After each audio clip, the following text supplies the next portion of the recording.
Begini, bayar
Assalamualaikum warahmatullahi wabarakatuh. Ladies and gentlemen, welcome, greetings, and well wishes to everyone. My name is Anissa Yulianti, and I'm honored and glad to be standing in front of you as the MC of the day for this event. The Honorable Dean of the Faculty of Agriculture, Jember University, Professor M. Randi, Bachelor of Agriculture and Master of Agriculture. The Honorable Vice Dean 1, Faculty of Agriculture, Dr. Bachelor of Agriculture and Master of Agriculture, Miss Umi Soliha. The Honorable Vice Dean 2, Faculty of Agriculture, Bachelor of Agriculture and Master of Science, Mr. Eban Bagus Kuntadi. The Honorable Vice Dean 3, Faculty of Agriculture, Doctor, Bachelor of Agriculture and Master of Agriculture, Mr. Subhan Arif Budiman. The Honorable Head of the Agribusiness Department, Doctor of Engineering, Master of Rural Management, Mr. Joni Murti Bulyo Aji. The Honorable Coordinator of the Agribusiness Study Program, Bachelor of Agriculture and Master of Science, Mr. Agus Supriyono. The Honorable Chairman of the Institute of Supply Chain and Logistics Indonesia, Mr. Tommy Perdana, Doctor, Bachelor of Agriculture, Master of Management, Certified Professional in Logistics Management, and Certified Supply Chain Manager. The Honorable Senior Lecturer in Demography, Macquarie Business School, Macquarie University, Australia, Dr. Salut Muhidi. The Honorable Associate Professor at School of Business and Law, Edith Cowan University, Professor Ferrici. The Honorable Dwi Ratna Handayani, SPMP PhD. Respected lecturers from Jember University and Trunojoyo Madura University who are joining us virtually.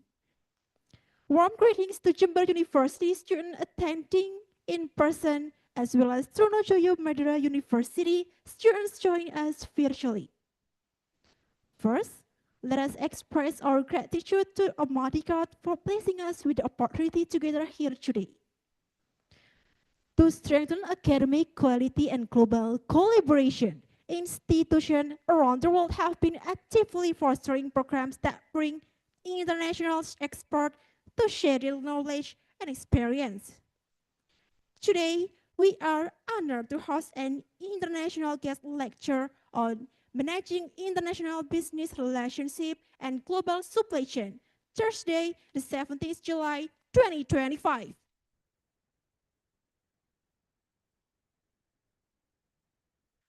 The next session is singing of the national anthem Indonesia Raya, University Anthem, Hymne Universitas Jember, and Faculty Anthem, Mars Fakultas Pertanian. We kindly ask all attendees to stand.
so you may now take your seat.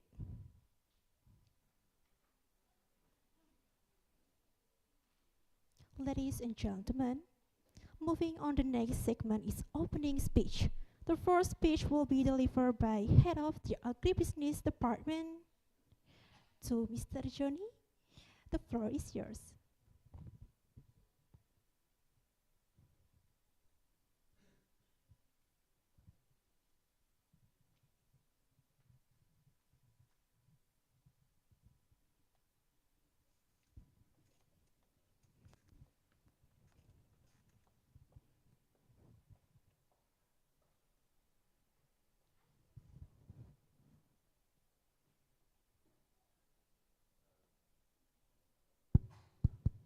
Cek. Oke. Bismillahirrahmanirrahim. Assalamualaikum warahmatullahi wabarakatuh. Ini buka kerpaian dulu tadi.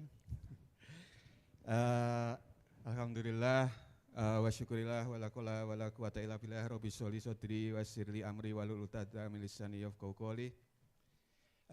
Good afternoon, ladies and gentlemen, especially the Honorable Prof. Rondi, the Dean of Faculty of Agriculture, University of Jember, the Vice Dean, Bapak Eban Bagus Kuntadi, SPMSC, Vice Dean 2, and then I would like to have a greeting as well to the people who join us virtually, especially for the Dean and the Vice Dean of the Faculty of Agriculture Trunojoyo Madura University, UTM. And then our special guest, Prof. Tommy Perdana, and also Pak Salut, Dr. Salut Muhyiddin, and also Prof. Ferry G, if available online. Good afternoon. Maybe in there it's already evening, Pak Salut ya. Pak Salut join with us. Maybe Pak Salut join after Maghrib ya, because right now in Sydney already Maghrib time ya. Okay. Pak Fuad, how are you today? Okay. Alhamdulillah good.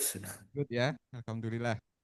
And then our respected lecturer, colleagues, and students, and also all participants who join us in here for everybody in here, and then also the one who join us in the online, in the virtual Zoom meeting.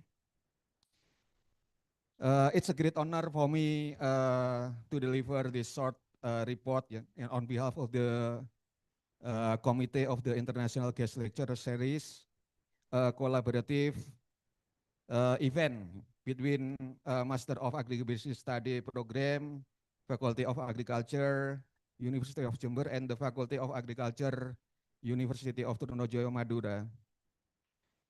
And then I would like also inform to Prof. Rondi as a Dean, also the Dean of Faculty of Trunojoyo Madura. The guest lecture series is designed to promote our international academic exchange, deepen our understanding as well on global supply chain management. And I hope that this event will inspire innovative thinking in agribusiness especially, and also more globally, we conduct this kind of activities to improve our international commitment as stated in our jargon, harmony, global, and sustainable. And then I would like to report as well that we are very delighted that we have about 60 people join with us in the offline, And in the online, we still have a few of them, yeah, few participants, but I hope that the number of participants will increase during the session. And then I would also like to extend my deepest appreciation to all members of the organizing committee who have worked very hard, yeah, to prepare this event. Thank you very much. Uh, to our speakers especially, thank you for your generous time and willingness to share the knowledge and insight with us. Let us enjoy this lecture series and take away meaningful lesson for our academic and professional growth. Once again, thank you very much for the attendance. And last but not least, I would like us to Mr. Dean to open officially this event. Thank you very much. Billahi taufiq wal hidayah. Assalamualaikum warahmatullahi wabarakatuh. Thank you, Mr. Johnny.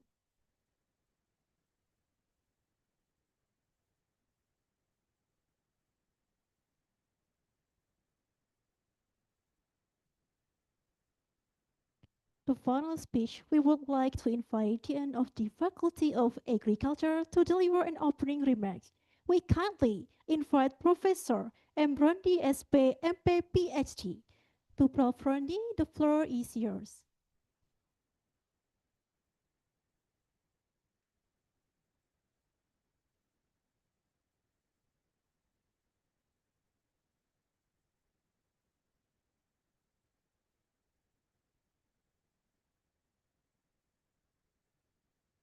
Thank you, MC. Assalamualaikum warahmatullahi wabarakatuh. For this session, so there is no need poem or pantun. Yeah, usually we have pantun, but this session we don't have pantun or poem. Yeah. Thank you very much for this nice chance for me to have a short speech to pump up your spirit, yeah, to increase your knowledge and to have to give all of our mind full of knowledge and have more experience in agriculture, especially for global supply chain management. For the first, the Honorable, the Vice Dean of Human Resource and Financings, Professor Eban Bagus Kuntadi. Yeah. We say professor for all lecture, yeah, in overseas. Yeah. Internationally, when we have guests, so it's mean professor. So I ask Pak Eban to be professor in the future. And then the Honorable, the head of Department of Agribusiness, Professor Johnny Murtimulyo Aji. And I don't see the head of Agribusiness Department for bachelor degree. Okay, Professor Agus, yeah. Because we also have another agenda for this afternoon. They have meeting discussing about the curriculum in Faculty of Agriculture. And then all of participants who attend of this important meeting, lecture, professor, and all students for bachelor and graduate School of Agribusiness. And then the distinguished guest speaker for the first one, I mentioned who attend, sorry, one more, the Honorable Dean of Faculty of Agriculture from Madura Trunojoyo University. Assalamualaikum. Thank you for joining this nice event. Salam. Uh, Thank you for this nice collaboration. Also the staff, Professor Dwi Ratna and others. Let me continue.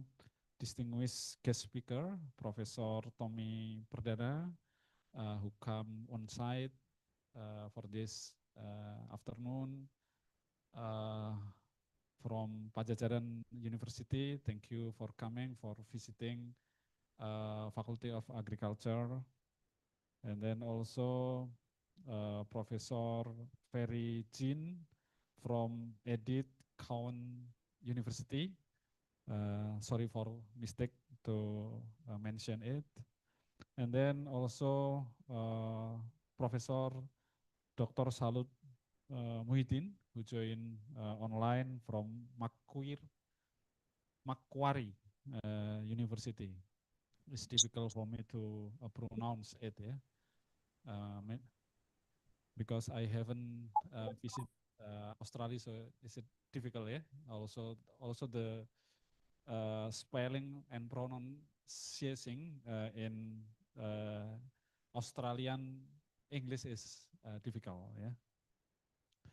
Okay, today's meeting I think is very important for all of us, yeah. From academic point of view, for institution point of view, and then for applied actor point of view. For university or academic university point of view, we have a slogan that our faculty we move to have internationally recognition.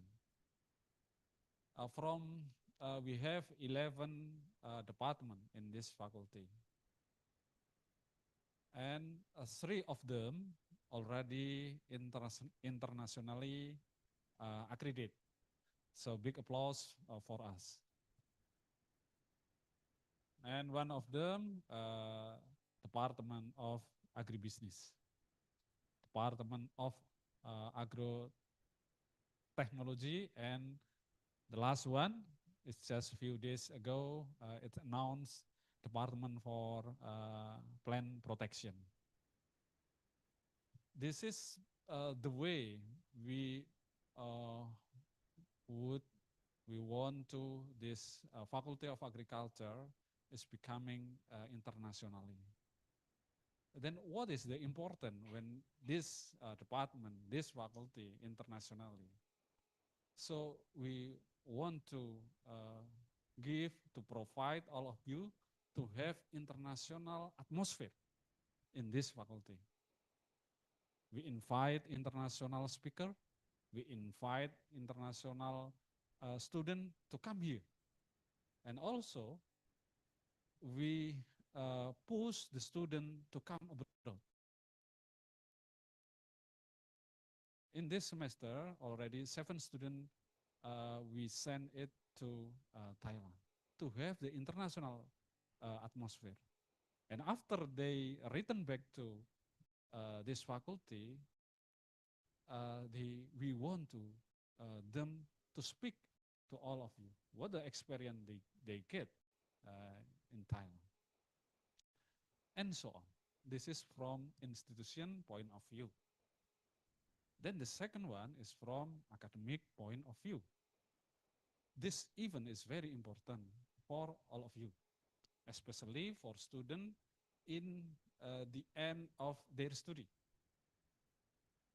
This meeting, they will give you a broad mind what the global supply chain in the world for food, for horticulture, for plantation, and so on. Professor Tommy, and then Professor Salut, and then one more, Professor Ferry Jin, they will give a broad point of view. And by this, you can understand the news, the update information about how the global supply chain of all agriculture and industrial commodities. As a student, you can improve by yourself. But with this meeting, you can add more. You can directly ask to the speaker. This is important. This is the reason why uh, you need to follow this agenda. You need to attend this agenda and ask, what do you think? This is the knowledge uh, spreading from one professor to other professor. This is the second one. And then the last one, the third one, is for applied actor in global supply chain management. As we know in agriculture, that the actor mostly dominated by smallholder farmer. We need to understand them, and then we need to find the solve the problem and to solve the problem. We find the problem and solve the problem. We can solve the problem in academic thing, and we can solve the problem in applied things. Maybe some of you come from Central Java, some of you come from East Java, or an other side.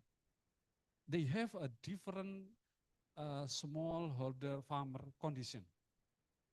And each commodity, I think they have a different condition, different problem.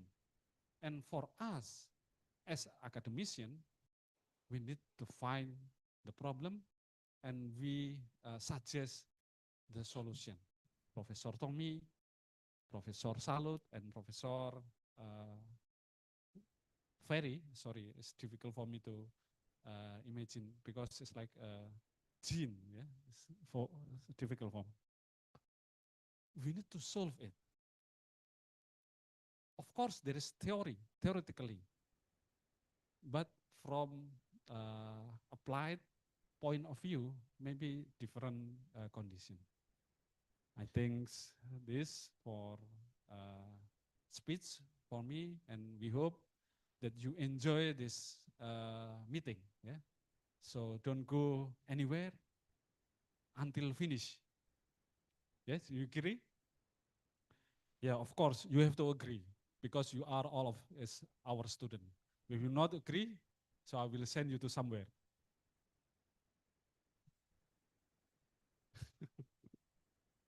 Especially from Vice Dean of Human Resource. Yeah?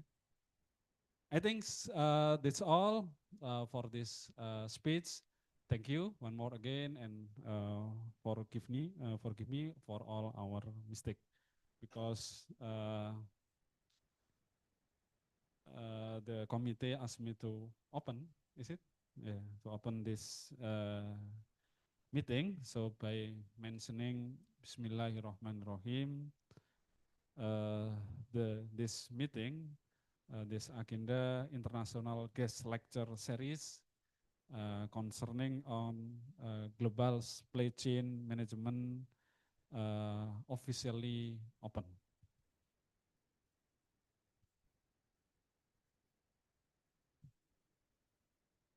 This is PUM in Bahasa Indonesia.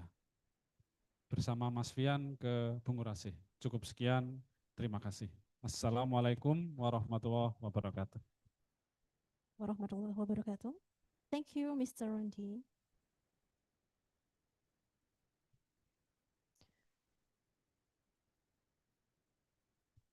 Ladies and gentlemen, the following agenda is crowd photo session. We kindly request all invited guests and all lecturers to take a photo together.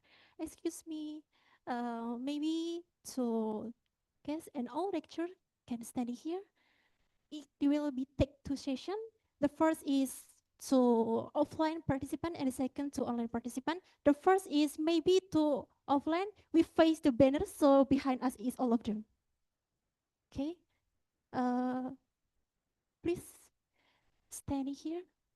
Okay, yeah, face the banner and behind us is all of them.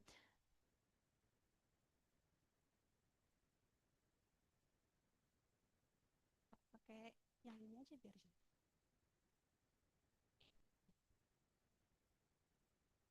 Okay, so all students, take your seats. Please welcome to all lecture. Stand up here.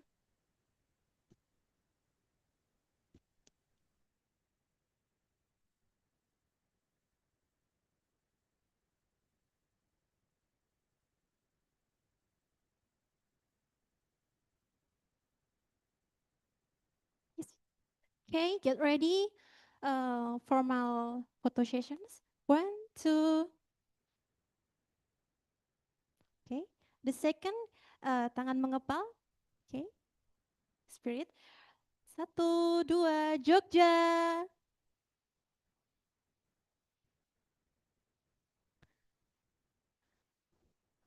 Okay. 1, 2. Okay, thank you.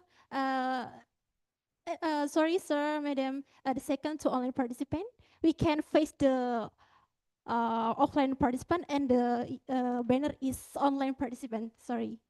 Okay, you can move the body, please.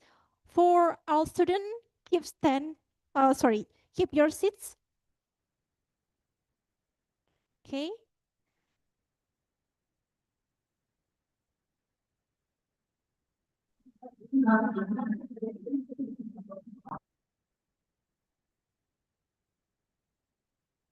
Okay, ready? 1, 2. Mau sekali lagi? Tangan mengepal. 1, 2. Thank you, sir, madam.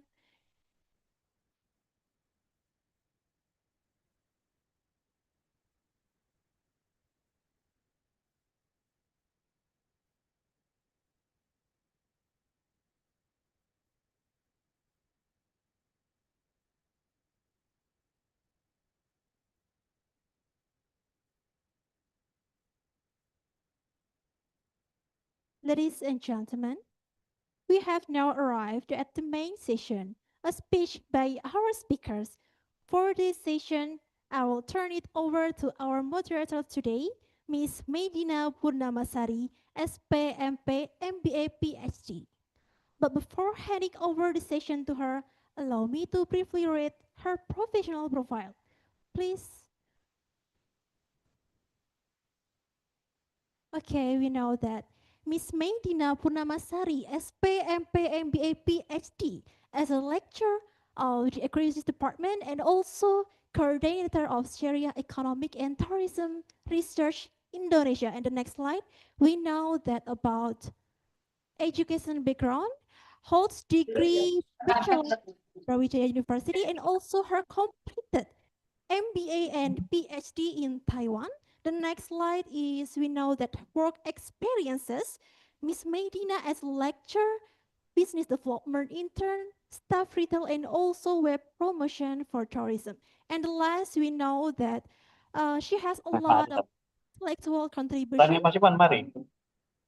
She actively share publication paper with focus in agriculture. What an inspiring journey. So now I turn the session over to Miss Medina Masari. The floor is yours.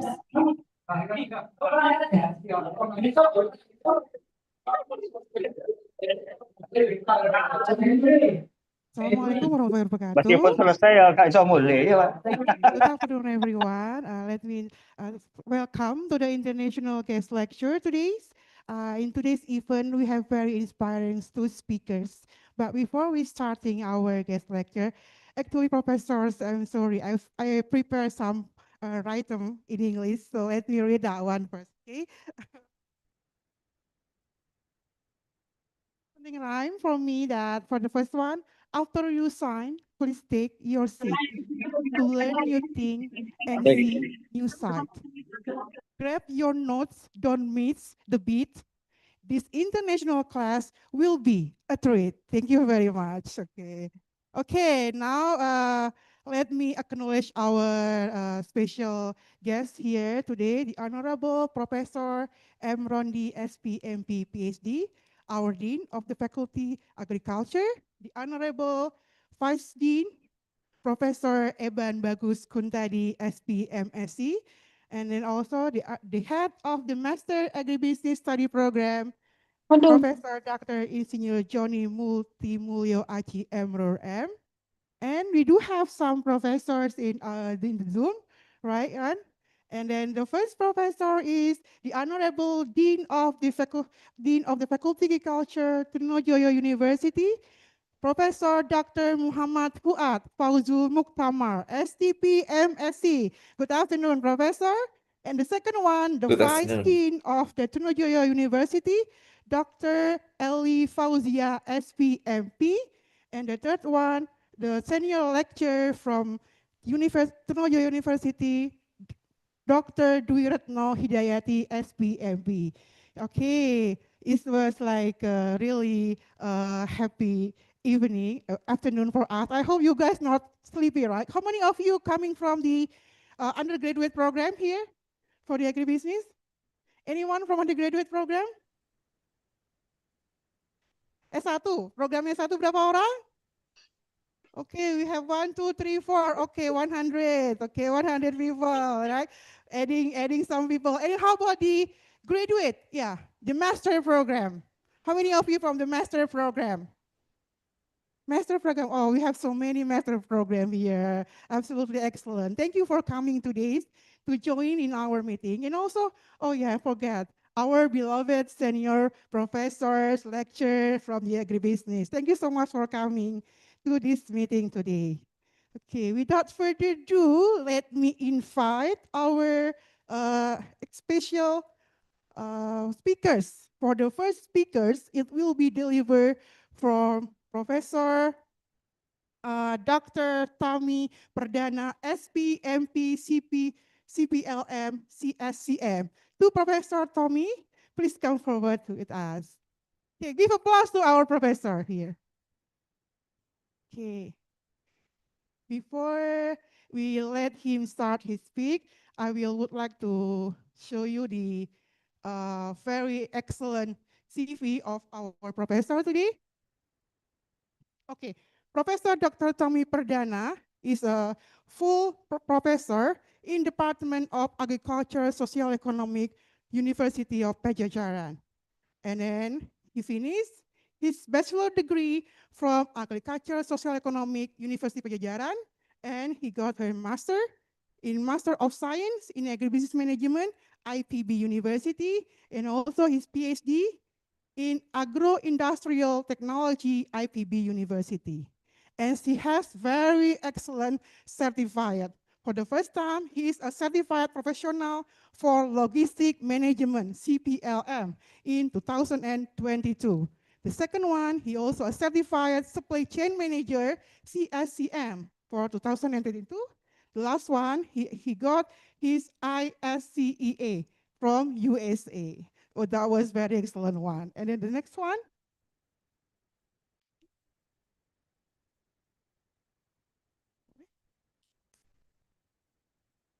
Okay, this is the key academic activity that he has been through. For the first one, for the academic institutional rules, he is a director of the Alumni Partnership and then Collaboration, UNPAD, director of the Innovation and Corporate Affairs, and then head of the Agribusiness Study Program, and also he is an external PhD examiner for UK Australia, UNITL Malaysia, ITB, IPB, and UKM. Very excellent, right? And then about the research, he focusing on the circular economic and food supply chain optimization, and he do have some engagement advisory for his professional engagement about with the PT Telkom digital ecosystem, and also the Ministry of Trade West Java Provincial Government, and also he was a reviewer for the LPDP and Ministry of Education grants. Okay, this is for the publication. He is wow, it's very excellent one, Professor. This is for the Q1 journal, International Q1 journal, select for the sustainability, sustainable future, food security, and Hellions. And also for the book, he do write some book here about the sustainable supply chain towards circular economy and food supply chain management, and also Indonesian agribusiness trend. And he also a reviewer for the Q1 journal. So maybe next time we got him as our reviewer here for the Elsevier, MDPI, Springer, Kogan, Helion, IGDRR, and etc. So many of them. And his core expertise about the circular economic, agri-food, logistic, supply chain modeling, food security policy, and academic industry collaboration. Okay, please give warm applause one more time. Now it's time to Professor Tommy to deliver your speech. Maybe you have about 45 minutes, Professor? Yeah, about 45 minutes to deliver that. Okay. I give the floor to the Professor Tommy.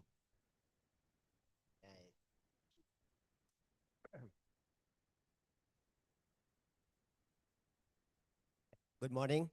Good morning. Good afternoon, everyone.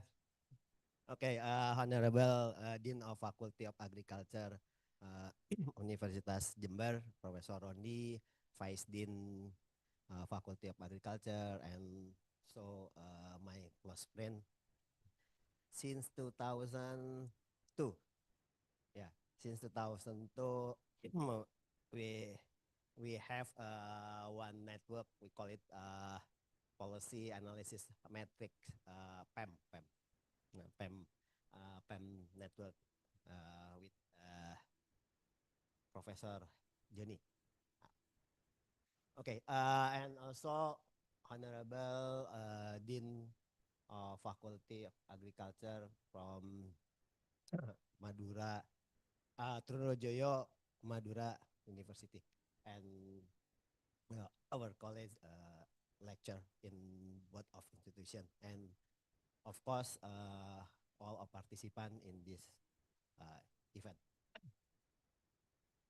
Okay, today I will like to share about our experience in the developing of supply chain management field, especially in agriculture product. Now we have to focus on to develop sustainable supply chain for agriculture products. So in this, I would like to sharing our experience. Please.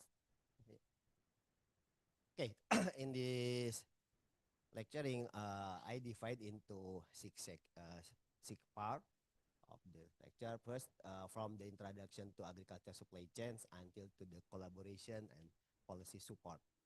We have experience to advocation to our government in local government, national government, and as well as to multinational or international institution. Okay. Please.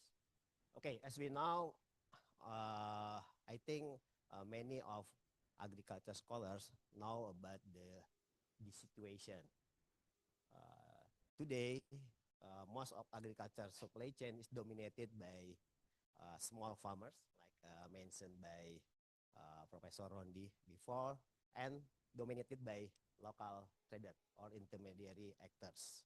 As you can see in this slide, collector, distributor or wholesaler, local wholesalers, street vendor, main market, supermarket, special supplier or dedicated supplier, they are intermediary actor, or we call it the traders. And farmers as upstream actors, they have to manage the collaboration or relationship with their actors. Okay, in this situation, in the today's situation, value addition can happen or access through access to production and market information or technology or business partnership. That is different if you look the future agriculture supply chain, but the future situation is get into now today because since pandemic COVID-19, we know when we what we call it blockade, not blockade, pembatasan ya, limitation of our movement. So the digital technology hand over the traditional channel. So in the so that's why the COVID pandemic has pulled the future into the present now today early. You can see now the farmer can directly sell the products to the market, to the wholesaler market or to the supermarket or to online market as well as to the export market. Maybe I think in this location in Jember, we can find the actors or producer, they sell directly to the market like Mitra Tani 27. I think they sell the products to overseas directly, maybe to Japan. I think they market to Japan. And you know now we can understand now agriculture supply chain is developing to be more effective, more efficient, and now we have to develop agriculture supply chain be more sustainable and resilient because in the next slide we can find the several obstacle or several challenges. Okay, can continue. Okay. Oh, before we examine the challenges, we have to know about the uniqueness of agriculture product because the characteristic of agriculture product implicate to the how to manage the supply chains. That different with the manufacture product because the agriculture product is the natural or biological product. Even we already pick from the plant, but the metabolism still happen. So that's why we have to manage the product. Agriculture product is different from the manufactured product. Okay, the characteristic is the seasonal. We have to know Indonesia is the tropical country. We have two kind of season, with dry season and what called dry season and wet season, and that the situation implicate to the characteristic of product. We have the seasonal product, and we have the one season product. The both of the characteristic is different when we manage it. Okay, this is the situation faced by farmer now. That is uncertainty of weather because now as maybe we can feel the climate change situation. They can move the season. So the farmer face the now is the daily challenges, the situation. And as we know, Pak Roni has mentioned before about our agriculture is dominated by small farmers. That situation different with the developed country. The agriculture industry in developed country is dominated by the big company. They do integrate vertical integration. But in Indonesia, because the small farmer dominated in agriculture business. So we have to we have to develop the supply chain is different because we have to develop more inclusive and more resilient, and so we have to develop vertical coordination strategy. That is very different with the developed country. Okay, this is a rural ties. Rural ties. This is connectivity between rural and urban area. That is very important as when we consider to develop agriculture supply chain in Indonesia. Yeah. Oh, sorry. Okay. Yeah. Last, I think this about the government involvement. This is the situation have to understood by the actors along supply chain in Indonesia. Today, you know, when Ministry of Agriculture mentioned about more than 200 brand in rice rice products, they well, we call it the mixing, do the mixing strategy, but the government Ministry of Agriculture deliver to the Satgas. We call it Satgas. Actually, the Satgas is in police. Then the police now come into the food supply chain actors to check the quality, to check the how domination of the actors in the market, like that. The situation is actually not good for the business actors because release the uncertainty. Okay, next. This is, I think we can skip this. Oh, sorry, before. Supply chain disruption. As we know, last month, we know about the conflict Iran and Israel that supported by USA. The situation implicate to the supply chain disruption. Because as you know, the global supply chain is susceptible to disruption from geopolitical tension, pandemics, and trade restriction, leading to delay and increased costs. And infrastructure gaps, as we know, in many developing countries, inadequate infrastructure hampers the efficient movement of goods, leading to post-harvest losses. As we know, Indonesia is the second country has the food loss and waste. The second country has the food loss and waste, more than 45%. If we calculate in rupiah, based on the Bapenas research, is about more than 200 until 500 trillion rupiah.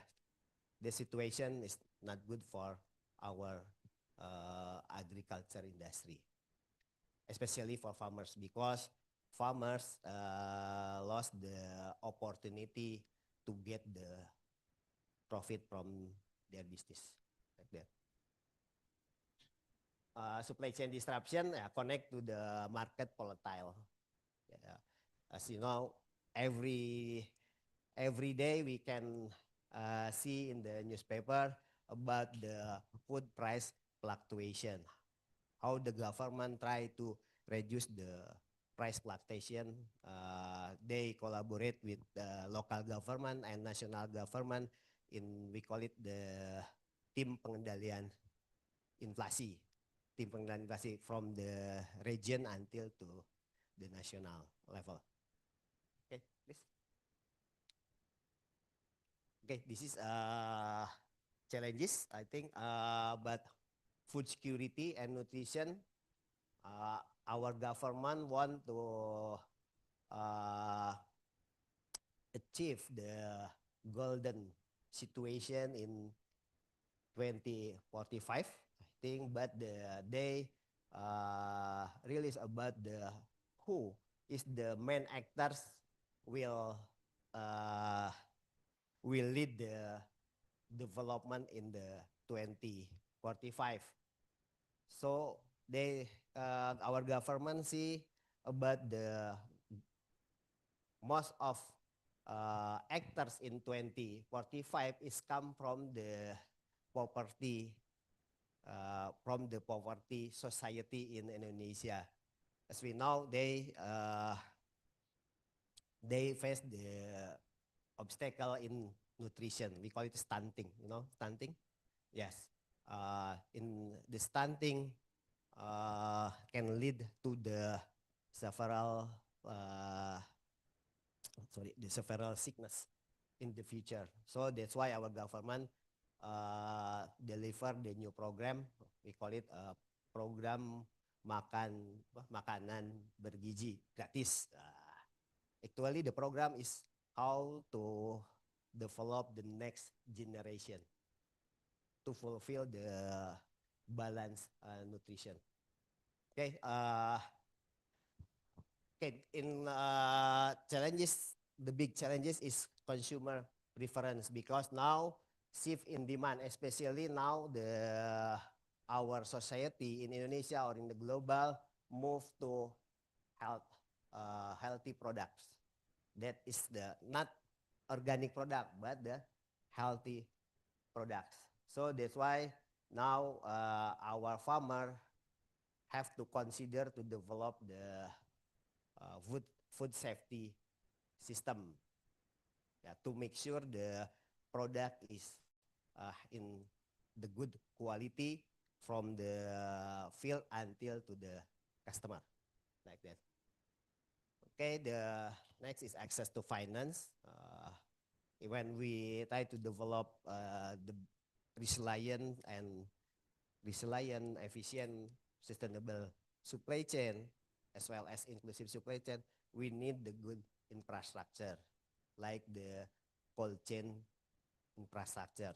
Now the cold chain still rare in Indonesia. The good cold chain is still rare in Indonesia. Okay, next. Okay, this is another challenges from in agriculture supply chain from labor. Okay, food loss and waste, I already mentioned. Technological adoption. In agriculture, when we call it to how to develop a modern agriculture supply chain, not depend on digital technology only, but we have to consider to apply another technology like biotechnology, nanotechnology, like that. This is the both of technology is important. As well as cold chain technology to preserve the product when the farmer already pick until to the market. That's not easy because the product will preserve when the product store in the optimum temperature. So the technology start from the post-harvest activities,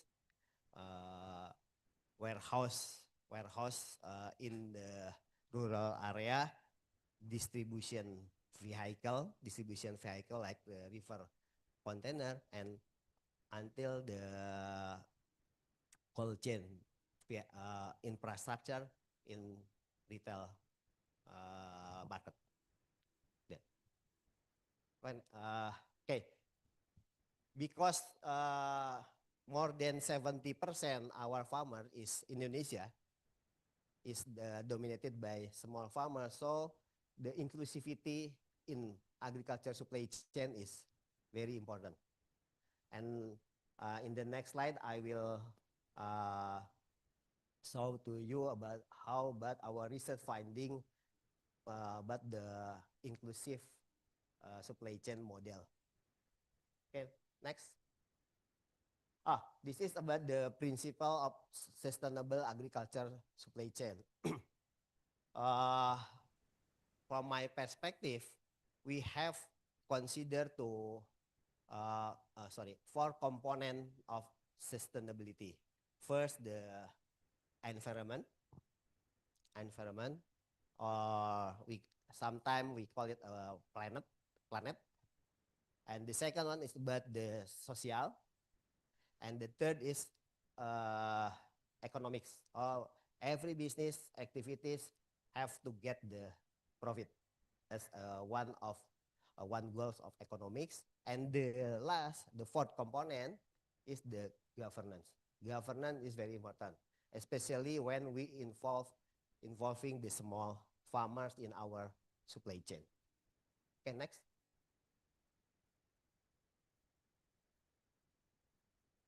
Okay, you can watch the case study, the video. Click. Can you increase the volume? Can you connect to the speaker?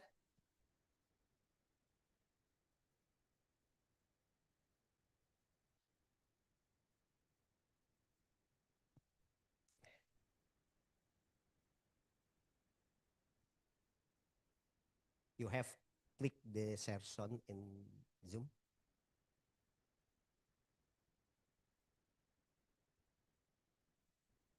Okay, this is Nudira Fresh is a horticulture company located in West Java, in Pangalengan, West Java. They focus on hydroponic.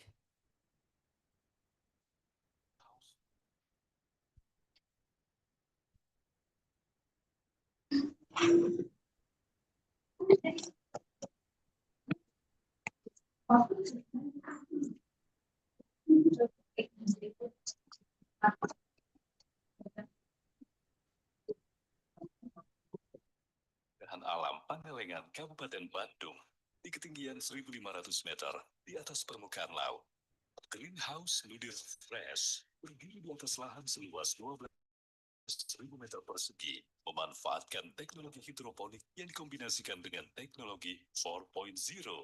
Di antara produk kami adalah tomat cherry berkualitas tinggi dengan cita rasa yang khas, memenuhi permintaan di pasar lokal, bersaing dengan produk impor dari pasar ekspor, untuk bersaing dengan produk dari negara produsen lain.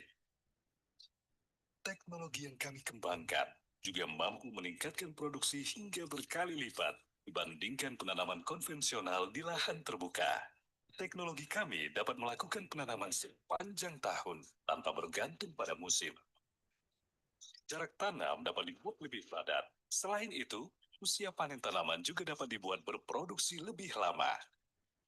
Di Nudira Fresh, tanaman diberikan nutrisi yang diracik sedemikian rupa untuk memenuhi kebutuhannya untuk tumbuh secara optimal. Waktu pemberian nutrisi dan durasinya diatur secara otomatis memanfaatkan komputer. Di dalam greenhouse Nudira Fresh juga tersebar sensor untuk mengetahui beberapa data lingkungan, seperti suhu udara, kelembapan, dan intensitas cahaya untuk kebutuhan fotosintesis tanaman. Secara terus-menerus, data lingkungan dikirim ke pusat kendali di dalam greenhouse, dipadukan dengan data keadaan nutrisi dan suhu di sekitar perakaran tanaman. Semua data akan diolah oleh komputer. Selanjutnya, secara otomatis memberikan instruksi kepada berbagai perangkat di dalam greenhouse untuk bekerja, sehingga tercipta kondisi terbaik bagi pertumbuhan tanaman. Seluruh data dan instruksi juga dapat dimonitor dari jarak jauh untuk memastikan semua sistem bekerja dengan baik. Budidaya tanaman di dalam greenhouse seperti di Nudira Fresh akan meminimalkan gangguan hama dan penyakit tanaman. Kendati begitu, hama dan penyakit tanaman terus dipantau dan dikendalikan dengan memaksimalkan penggunaan pestisida nabati dan meminimalkan pestisida kimia. Okay, you can move to the next slide. Next slide. Next. Okay. we can see in the video, sustainable agriculture supply chain start from the free harvest.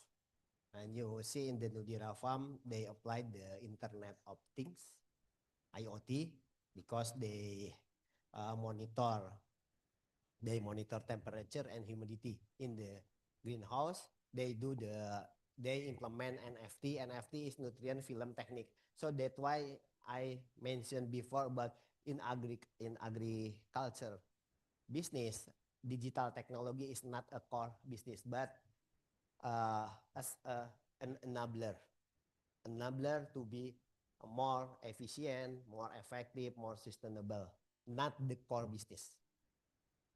So that's why in this case, they combine between the biotechnology, include the implementation of NFT as one of the precision farming system. They implement the selective harvesting to get the good quality products every day. They do the scheduling so that can harvest every day. As you know, the cherry tomato, from the sowing until the harvest need about how many days? From sowing seed until to the harvest, we need about maybe about 80 or 70 days. Oh no, more than 70 days, about 90 days, 3 months. But they they do the harvest every day because they implement the crop scheduling. They control with the using IoT and the data analytics. Okay, next.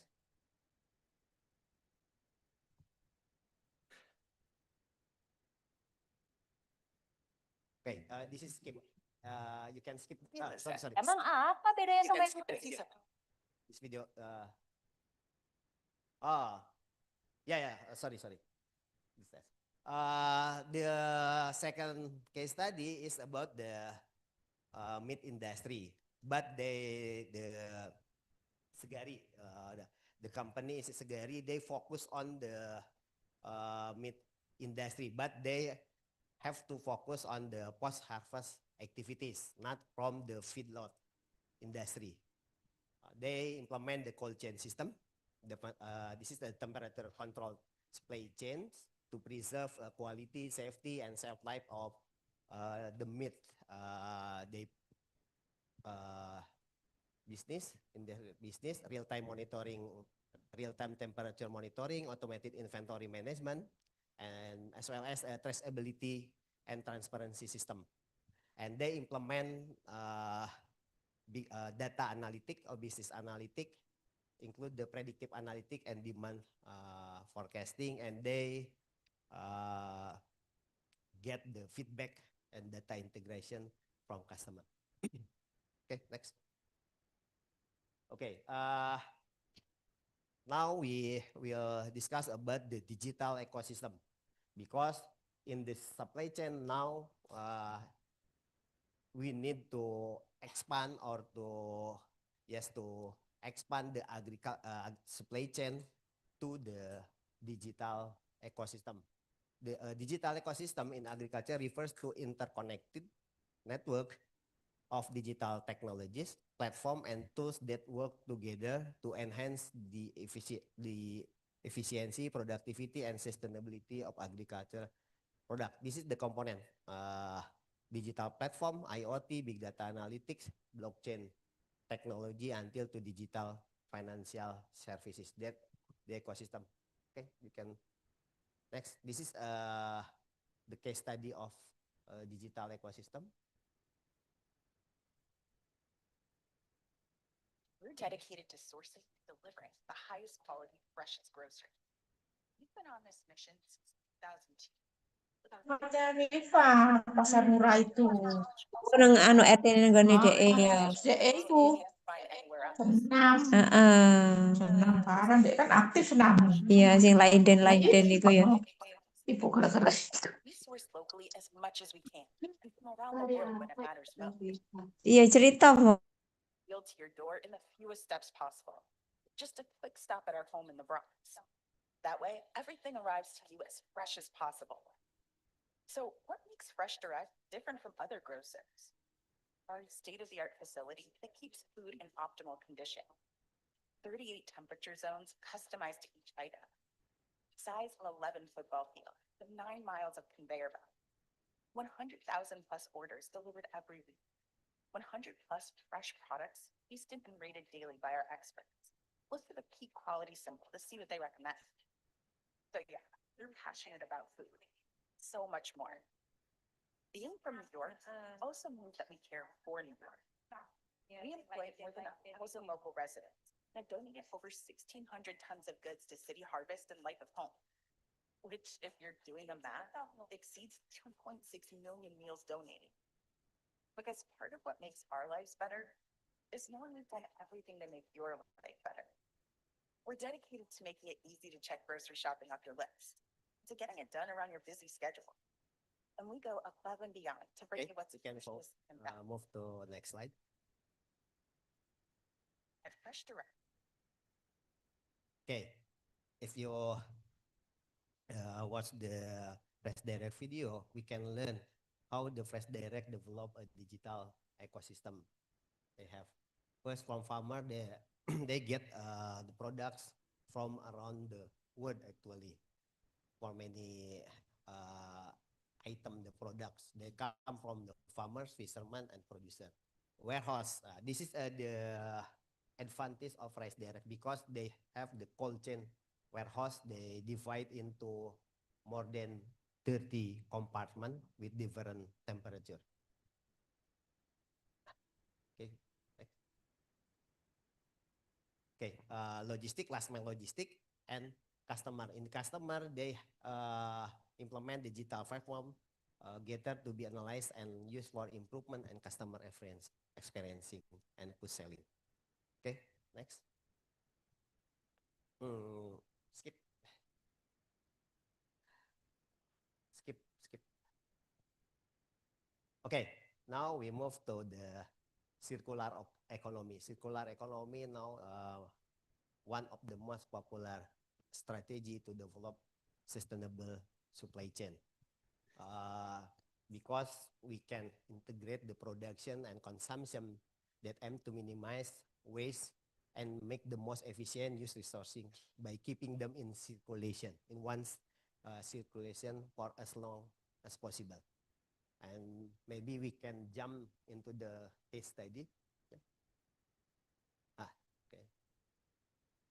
This is maybe you know familiar with this company? Do you familiar with this company? The Giant Pineapple. This is a big company from Indonesia. I think the best practice in the world how to manage circular supply chain in this company.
This company located in Lampung.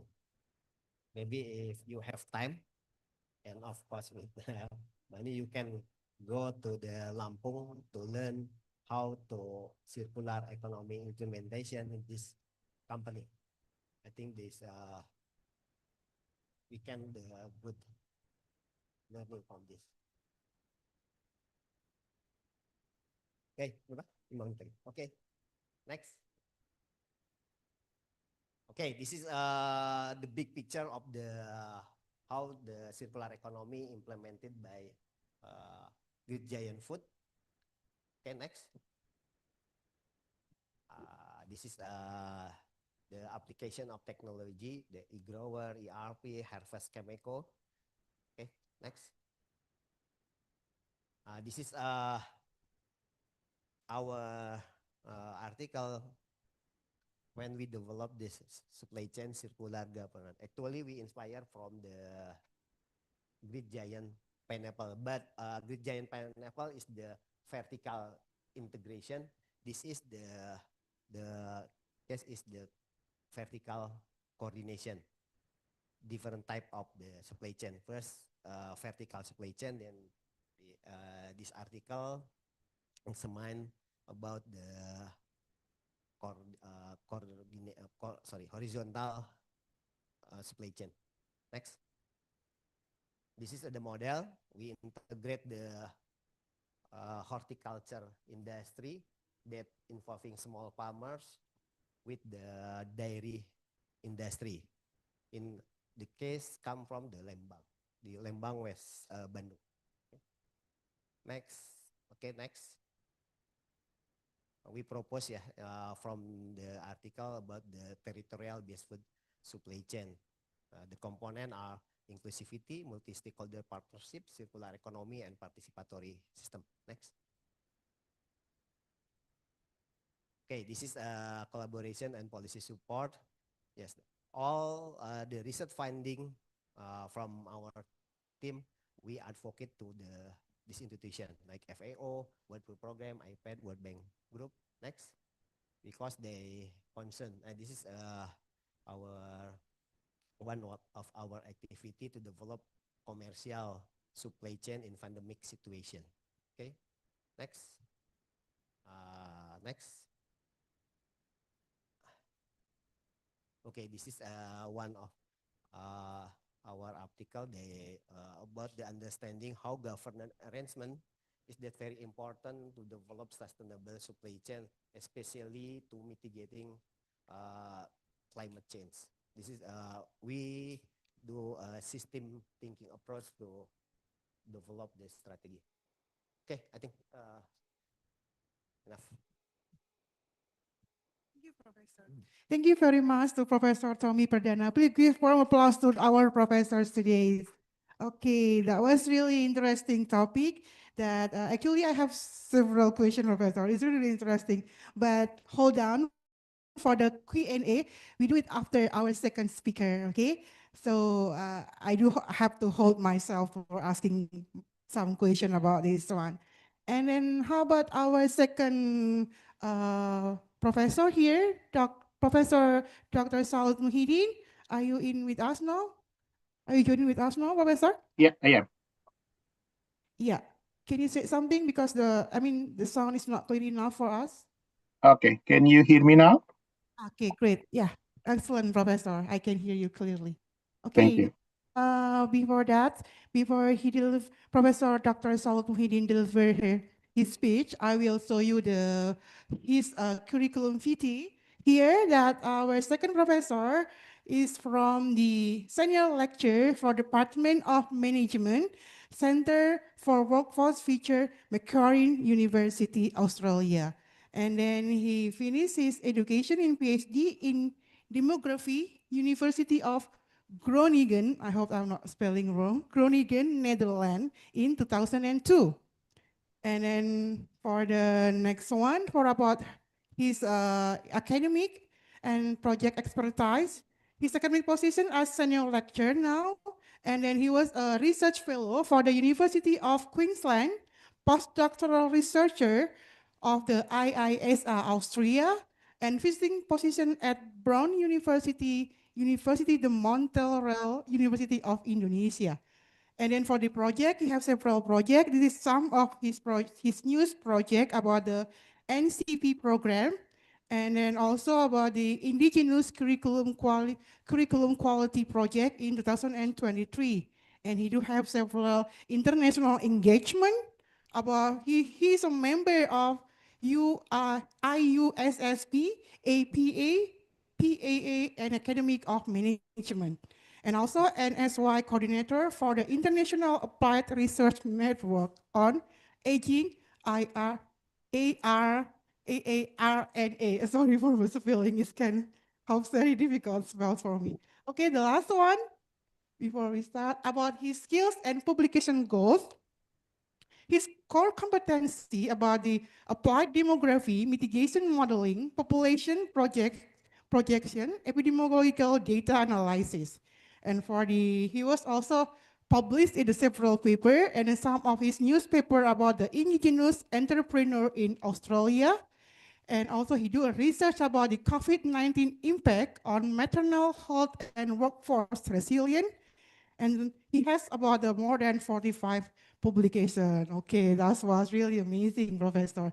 And then for the career goals, he's a advanced researcher in migration and business demography in the Asia Pacific and applied demographic method to public policy and health system.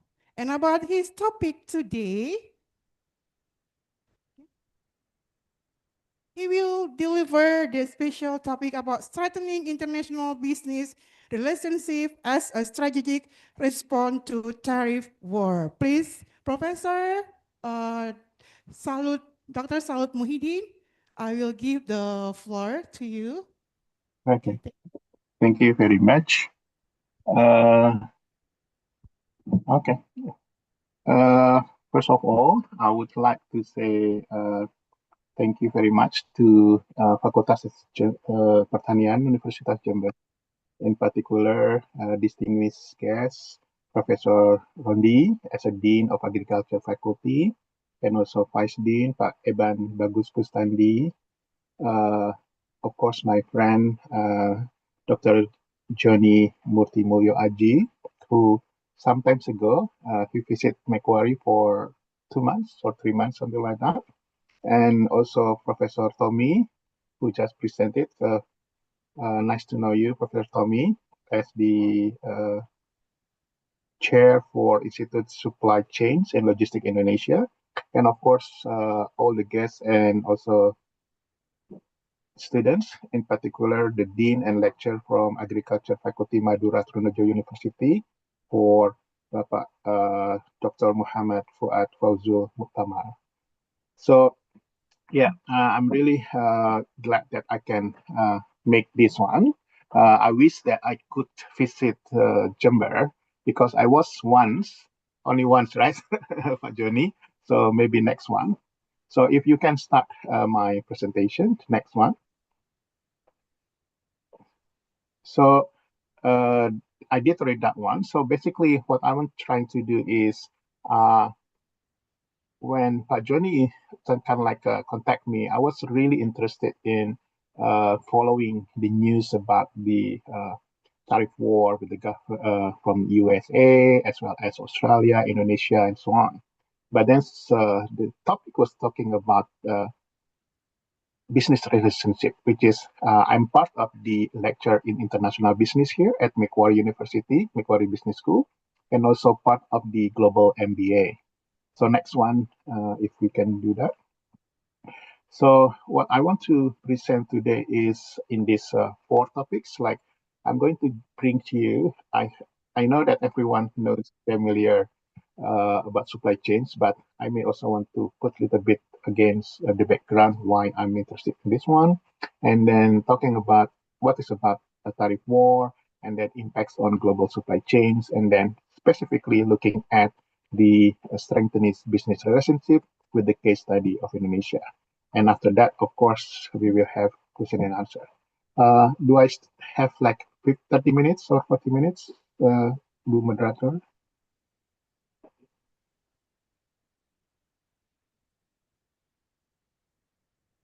Anyway, 40 minutes, Professor. 40 40 minutes. minutes. Okay. Yeah. Next one, please. So yeah, as I mentioned that I'm following this kind of like the issue of tariff war since the beginning of this year, because not only it relates with my concept about the globalization, but also it is kind of like become a hot topic. Then and anyone can do it, student, the lecturers, and everyone. Like if you really want to know about whether this is kind of like a hot topics or not, just go to the Google Trends, and then you will find like what kind of like the topics that says like you are already at the end of your program study, and then do you want to study something? Of course, the idea is basically you want to talk something that everyone understand or everyone talking about this one.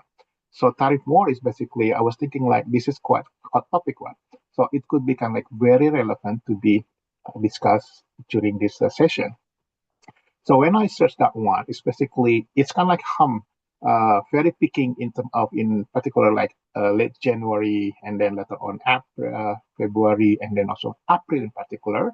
That's kind of like the starting point when President Donald Trump been inaugurated in January. And that's kind of like hot topics become more and more. So in total, if you look at kind of like this heat picking is almost kind of like more 800 times, or somebody said maybe even like 900 times. So, but then when you distinguish between one region to the others, you can see that more kind of like the searching and conversation about tariff and tariff war is specifically almost everywhere. In particular, in some countries that who's kind of like very concerned about this one. So it shows that this is kind of like high interest about the region. It's also high interest in any particular countries. Next one, please. So when we talk about this one, it's basically, yes, you can talk about the China in particular, about the biggest taking all the portion of export. And then in Europe, Europe is consists a lot of countries. Yeah, Germany in particular kind of like dominates, and then Italy as well as in Netherlands and so on. But the portion of the export from those countries is kind of like almost kind of like equal with China one, right? But in terms of the volume, China kind of like having like 3.38 trillions, and then for everyone there, it's kind of like basically from different countries.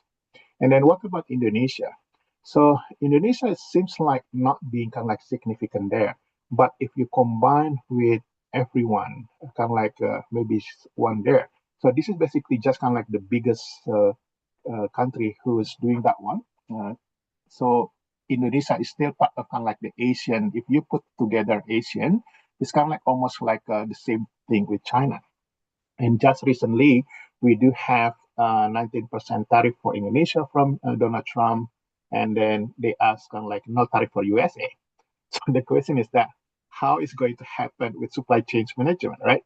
So it's going to be kind of like, well, Indonesia quite a lot of export something. Agriculture, yes. Professor Tamiso already mentioned before, there are some kind of like agriculture product one. But if you look at very detail, more kind of like import coming here, it's kind of like the wheat, the soybean, and fruits, right? A lot of kind of like going to kind of like what happened with that one. They asked for not tariff one. Is it going to kind of like disrupt the supply chains in our country, or it's not really kind of like the problem with us? Okay, so that's kind of like the thing that may be interested want to be discussed more with discussion here. Next one. So, so what is about tariff war? Anyone who's kind of like not following this one, the tariff war is basically is not quite new one. So it's been there. Like whenever the country starting to do trading, that's kind of like the issue of tariff is starting, right? Of course, not logically. It's kind of like commonly say that once people want to do trading, they would like to get more what do you call it, profit, benefit one, right? So they get benefit because of the margin when they got tariff. So you sell kind of like more expensive, but you buying kind of like less expensive. So the tariff was that one. Nevertheless, when at some point when they said like there's a trade deficit, so it means export import exceeded export. So more kind of like import than export. They feel like this is not fair. So that's what kind of like happening today with the United States saying that, oh, China's kind of like sending a lot of things to us, but and then you can like whenever the product from America goes to China, you can like putting a lot of tariff on. So that's not fair one. So the fairness about that one, about the power and so on, it's kind of like become the issues these days, right? So tariff is basically tax to the import goods one, okay? And then usually they say for what do you call it, securing the domestic one, okay? So in a way that's because of that kind of like the tariff issues one, internationally there are at 2 point in time significantly in 1947 after Second World War, and then in 1995 where the GATT, if you can go to the next one. So the GATT was introduced, was established in 1947, as well as, and then WTO, World Trade Organization, was also established, just replacing the, what do you call it? If you can go to the next one, please. Yeah. So yeah. So basically, what I'm trying to say here is tariff war is happening because of there are two kind of like negotiation not coming into deal one. Okay, one country said that you need to kind of like giving fair price, giving fair one. At the same time, the other say like, yeah, I'm going to do negotiate this one if you also given additional tariff, the good tariff one. Okay, so in order to kind of like to regulate this kind of like the situation, internationally speaking, like UN, United Nations, so for the trading, we do have GATT back in 1947, but then they only kind of like focus on products. So eventually, when the commodities become kind of like more variation, like the service, intellectual property, as well as investment, so then WTO was kind of like established in 1995. So GATT, General Agreement on Tariff and Trade, was established first, and then in Uruguay Convention back in 1995, the 1st January 1995. So WTO was established to just replace that one because of they feel that GATT no longer kind of like could accommodate. So it's because of more kind of like diversity and more kind of like involvement. Nevertheless, as I said, tariff war still there.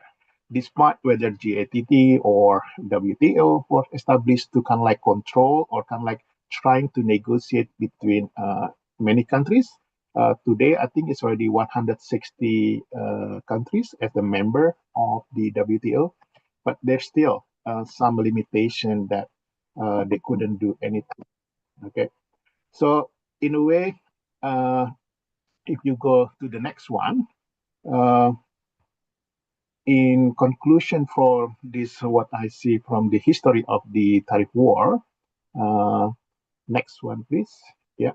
So there is still something, and then a lot of study mention, among others, they said, yes, even GATT or WTO trying to kind of like harmonize any dispute, any fairness, and so on. But there's still some studies says that a lot of things happen because of political interest, and also sometimes there are some exception, like a loophole. For example, America can do some certain things, but maybe not being able to be done by other countries. One, okay, there are some kind of like some exception for particular rules, and then also that's kind of like limited of the enforcement of the regulation. So the other one is revolving, kind of like one country to the others, kind of like these days is between China and US. They're kind of like feeling that now we are not alliance, but rather than kind of like more rival, like competitors in terms of trading because of trying to show that who's kind of like much bigger or much having powerful enough in terms of considerate about the trading one. Okay, in a way, that's kind of like what's happening in terms of tariff war. So yes, tariff wars may offer short-term protection, but studies shows that often in the long term, it's kind of like a lot of damage, including with the disruption in terms of supply chain. So among others is basically reduce investor confidence, raise costs for not only customer but also product producers, and then again, overall, it's weakening economic competitiveness. So next one, please. So in summary, if I want to make some kind of like to see what is different between in the past and then this day tariff war, there are some similarities and differences. One, so of course, in terms of similarities, it is talking about always on behalf of protection. I want to protect my domestic product. I want to protect my country. But the today one is also kind of like more triggered by national security, by technology issues one, by kind of like a global power structure one. So who's kind of like in the past, you kind of like saying that the war can see who's having more kind of like what do you call it, armed and so on. But in today, whoever kind of like having power in terms of economic, they're kind of like much bigger as in the position one, right?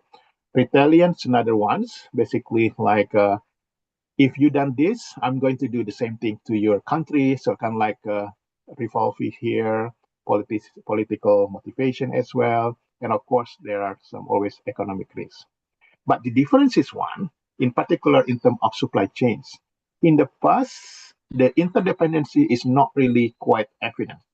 Today's, the global supply chains are far more integrated one. So tariff can like have broader ripple effect, including with restriction in terms of technology and sanction, as well as it's like a domino effect one. So if you can like giving tariff into one particular product, it may give effect to another one, right? So even we can like giving tariff to the, for example, the metal one, it may also affect to different other type of commodities. So it's always kind of like having different one because of this interdependency as well as global involvement. Okay. As a result, kind of like more sectors also involved. In the past, if you only focus on the agriculture, that's kind of like agriculture become kind of like disrupt. But this, as I said, today is kind of like link each other is very much kind of like linked one. So the next one, I'm focusing on the impacts on the global supply chains.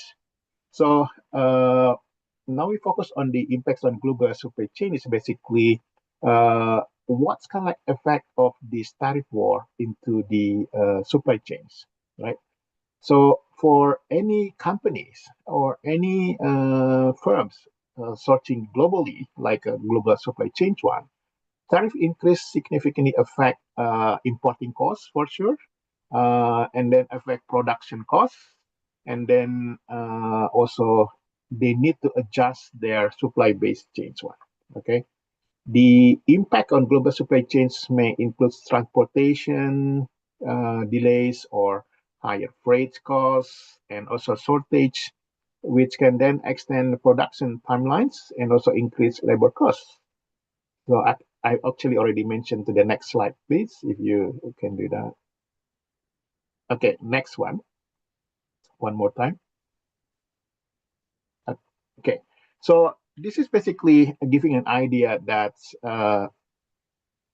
the effect of the tariff can like varies from one to the others. Okay, I highlight in terms of food one. So a lot of kind of like tariff goes to kind of like more big production one, right? So like the smartphone, technology, clothing, computer parts, toys, and so on. On the other hand, it's kind of like more the past kind of like program ones, like the foods is only kind of like little bit one, but of course there is always the biggest impact as well. Okay, if we look at the impact to the supply chains management, next one, please. So anyone who's already studied about supply chains management one, we do understand that the impact going to be dependent on what type of the supply chains one. Is it the type of the product in terms of physical efficiency, like more kind of like you need kind of like the facility inventories, more kind of like more bigger transportation, or more kind of like the more market responsiveness one, right? More kind of like you don't have to kind of like having supply and stock or this one. It depends on the response from the market one. It's mostly about like innovation, more kind of like electronics things and so on and so on. So if we look at kind of like the driver from the supply chain performance, you can see that logistically drivers, it could kind of like being impact, but also at the same time about the functional driver is also going to be affected. In particular, costs in terms of logistical drivers could be kind of like in terms of flows of product. Flow of product going to be depends on the transportation, inventory in terms of the facility, right? So the other one in terms of functional drivers is going to be dependent on of the cost, whether this is going to be outsourcing, whether this is going to be kind of like we call it as near sourcing and friend sourcing. So near sourcing is mostly can say that whether we want to outsource this one to the neighborhoods, the nearest geographical, or more kind of like to the friends sourcing. It means kind of like both of countries has kind of like having a good relationship in terms of alliance politically and so on. Okay, so that's going to be having impact to the supply chain as well. Okay, so these two kind of like part that I would like to highlight. So the impact of tariff war, that's basically going to be impact. Okay, next one. So I would like to highlight, I'm really impressed with this study from Cho and colleague, looking at the effect of tariff.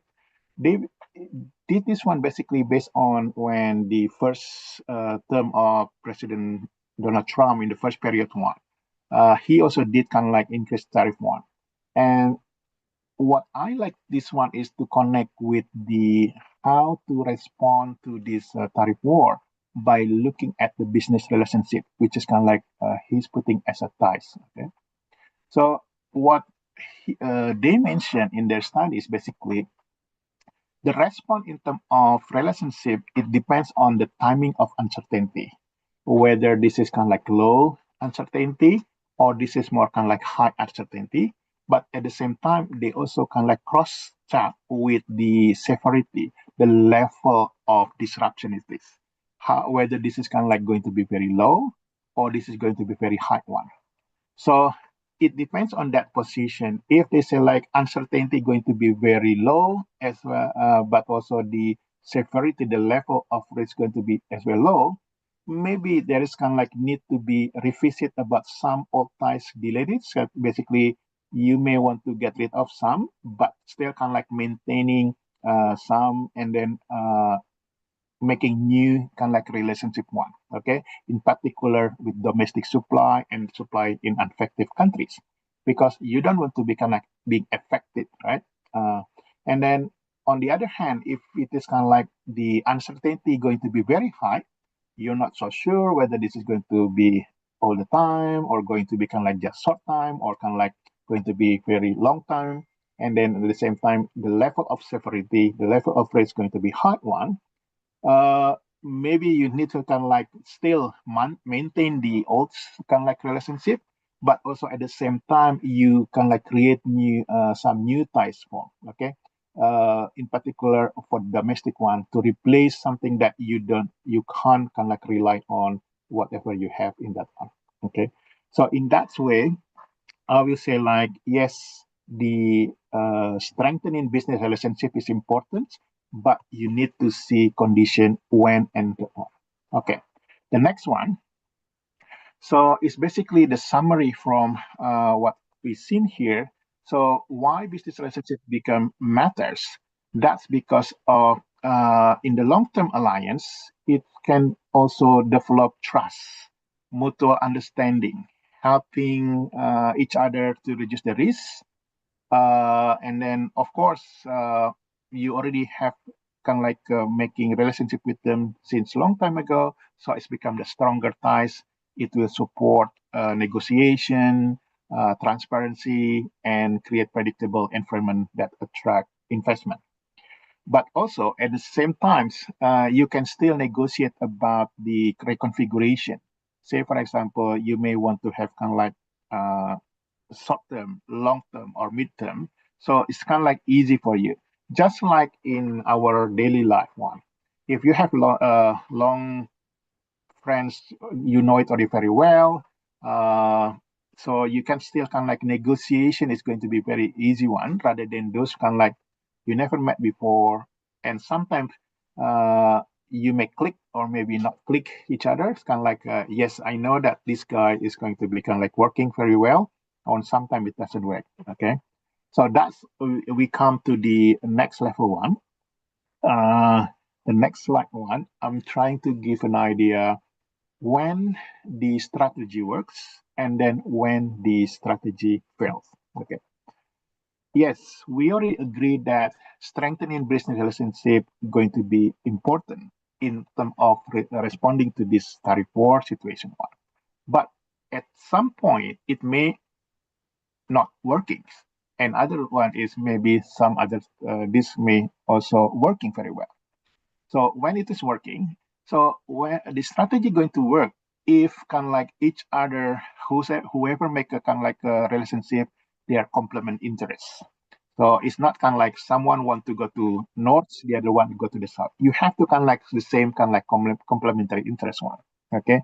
So you got benefit from each other from this kind of like good relationship one. At the same time, it's also stable political relationship. At one point, we may be friends, but because of the political issues, then we may have not kind of like going to be in the political good relationship one. So that's kind of like may cause become this is kind of like not working and also working or not. Okay. Agility also it has to be there because sometimes we say like okay, we need to kind of like to strengthen our domestic one. So you have to kind of like make sure that agility is there. And also, of course, there is kind of like some regulatory support because sometimes like any trading or investment, if you just kind of like having understanding each other without kind of like formal agreements like signing or kind of like black and white, so that could be kind of like whenever you bring to dispute into the courts, that will become like fail, right? So it has to be kind of like regulatory support. So it's kind of like someone kind of like monitoring and as well as kind of like comply what we have one. Okay. So that's kind of like when the strategy may work and then when the strategy fail. Okay. Next one, I'm coming to the case study of Indonesia once. So for Indonesia, what's going to happen? So far, what I look from the international business point of view, looks like Indonesia done kind of like, yes, still maintaining with the old ties, with the kind of like old relationship, but also doing very progressively with the new things like joining with BRIC, joining with OECD soon, right? Joining with the other one. Because what a lot of studies shows that, yes, Indonesian business often lack bargaining individually, but when it is kind of like combining with collective business diplomacy, so it's kind of like making Indonesia become like a much powerful enough to say that, hey, I'm now part of this kind of like big vehicle, big kind of like group one. So you can't kind of like just looking at me only one eyes, we call it, right? So it's more kind of like individually, maybe Indonesia become less kind of like bargaining power, but when it is joining or become like a collective, like ASEAN or BRIC one or OECD one, then Indonesia become like kind of like having much powerful in terms of bargaining position in the term of trading one. Okay. So yes, tariff war cannot be avoided, but we can still get benefit from some action that we have. That's what I see that Indonesia have one. So Indonesia already having the 40 times of trade expo. This is kind of like a very long historical in terms of trading one, where you can have business matching platform. I remember when Australian delegate came over there, they also get a lot of benefit from that one because of we have recently in the last 5 years EASEPA, Indonesia and Australia Comprehensive Economic Partnership Agreement, where Indonesia can import to Australia, but also not only in Australia, so you can distribute into the Pacific Island because Australia has agreement with Pacific countries, but also all kind of like countries neighborhood, New Zealand and so on. So EASEPA is basically being used as the umbrella to kind of like importing a lot of from Indonesia. But again, the balance is still not really there because a lot of the product Australia, in terms of volume or budget, is much bigger from Australia to Indonesia rather than Indonesia to Australia yet in terms of the price one. We know that Indonesia also have with Asian China Free Trade Area or ACTA. So that's already kind of like giving more kind of like platform for benefit from this trade war. So again, Indonesia is, I think it's not only Indonesia doing that one. A lot of kind of like small countries who's kind of like rely on, they really want to kind of like joining with kind of like a group, a big one, because as we saw before, in terms of the potential export import, still like kind of like we are kind of like not really big enough as others, but we kind of like become bigger when we kind of like compose as the we call it as a group one. Okay. I think I put that's my presentation, and then I would like to close this one by say thank you, terima kasih to everyone. Thank you very much. Thank you very much, Dr. Salut Muhyiddin, for your inspiring material today. So now come to the Q&A. Okay, everyone here. But because of we have some obstacles, unfortunately, Dr. Tommy has some another schedule. Please, anyone, maybe we can, for the first term, maybe we can focusing to the Dr. Tommy topics. Professor Tommy topic, I'm sorry, Professor. Anyone wanted to ask question about the first topic, about the supply chains management? Any one of you here in the house? Or maybe the one that joined us online, maybe Professor here? Okay, someone raised the hand. Dr. Dwi Ratna Hidayati. Okay, please. Thank you very much. Can you hear my voice? Yeah, sure. Okay. First of all, salam hormat ya buat seluruh sivitas akademika in the Dekanat Fakultas Pertanian Universitas Jember, and also all the lecturer in the agribusiness department. I was one of the students over there, so sekali lagi salam hormat buat semuanya. My questions untuk Prof. Tommy is it's quite interesting when I'm interested in when you mentioned about digitalizations in particular, because it's been a lot of issue with our agricultural or food systems when it's deals with smallholder farmers. Well, I don't know how it's gonna be work for them. How these digitalizations can play a role for the smallholder farmers in order to deal with those global value chain. Especially, I would like to highlight to deal with traceability of products. Many of my research mentions that if we would like to trade to the global countries, to another countries, we always lost our traceability. So how this can be connected together? Thank you. Okay, thank you for the question, Bu Dwi. Bu Ratna, sorry.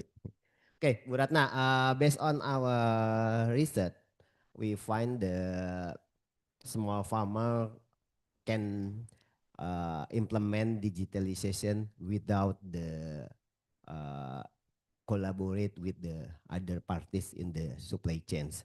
As an example, when we collaborate with the digital food ecosystem as a part of the Telkomsel, PT Telkomsel, we advocate their company that we work with small farmers, but actually the digitalization is assist by the company, not alone from farmer.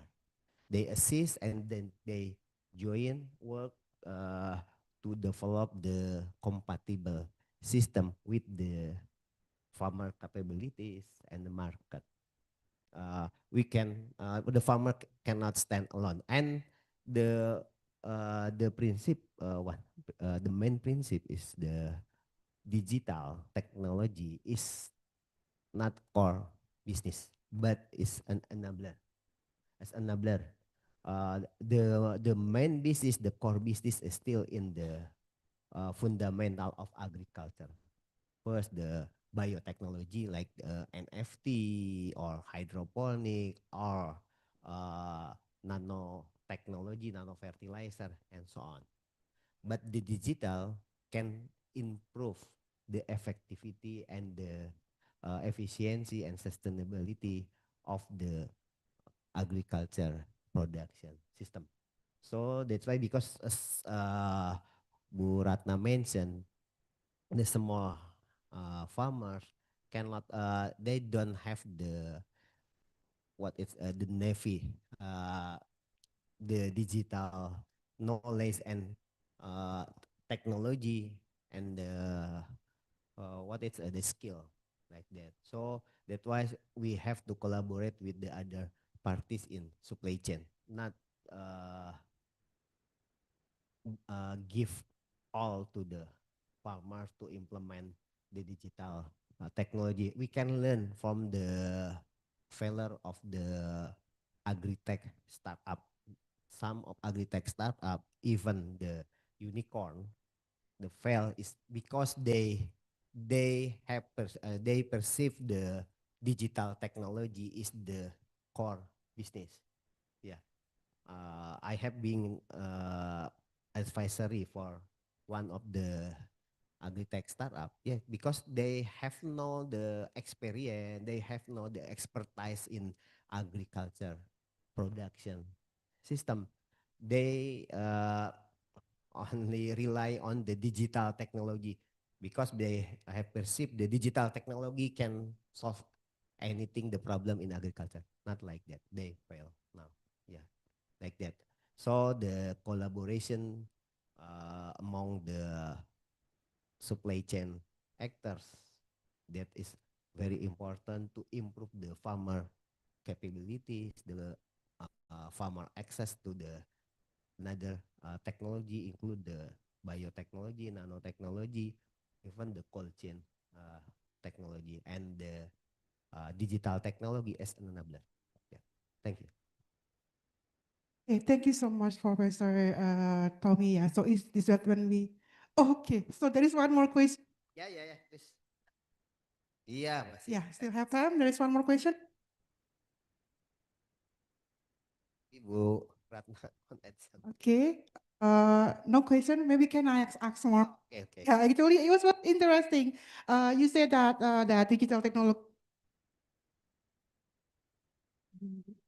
and we know that you can say that Tani Hub, right? Tani Hub, for the first time they come into Indonesia, it was really big, huge business, but they are suddenly become collapse about that one. So before, when we saw the data, actually we have more than our population. So it means that we have access. In your point of view, why it's still the farmer, the literacy knowledge of our farmer about the digitalization, it's still low. Actually, I don't know what. Okay, even the farmer has the smartphone, they only use for the texting. And watching, yeah, and watching so like that. Not to they do not use the smartphone to digitalization of their farming system. Not like that. But this is a common in Indonesia. But for the new generation of farmers maybe below 30, based on our research, below 40, below 40 years old. But we need to connect the farmers into the market as what is we call catalysator, the catalysator, because the farmers actually the culture of farmers, they obey to the they follow the instruction or the change come from the market actors in Indonesia, so when when they connect to the market actors, and market actors apply the digital technology to improve efficiency, to improve the effectivity, in line with the implementation of the biotechnology, and the farmer will follow it. But for the young farmers, not for the farmer above 40, that's difficult, because the, as you know, the production, the structure production system, when the farmers connect to the structure market like supermarket, exporter, food industry like that, they need continuity of supply, continuity of quantity, continuity of food safety, and price efficient, price competitive price for the farmer above 40. That is very complex. They can catch up the anything about the system, but for the young farmers, they can follow the new system like that, based on our action research.